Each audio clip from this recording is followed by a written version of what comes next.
শখের বিদেশ, হ্যাঁ? টাকা আছে, গাড়ি আছে, বাড়ি আছে, সব আছে, কিন্তু কাছের মানুষজন নেই।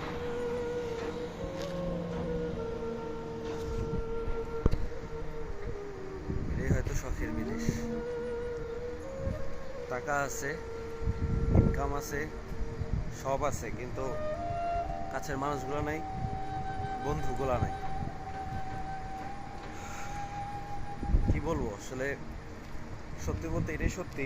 প্লেনে ওঠা পর্যন্তই হয়তো বিদেশ সুন্দর, কিন্তু প্লেন থেকে নামার পর হয়তো বিদেশ কতটুকু সুন্দর নামার পর বাস্তবতাটা বোঝানো যায়। যাই হোক, সবাই আমার জন্য দোয়া করবেন, আমি যেন ভালোভাবে থাকতে পারি, ভালোভাবে চলতে পারি। আমি এখন কুয়েতে আছি। আল্লাহ হাফিজ।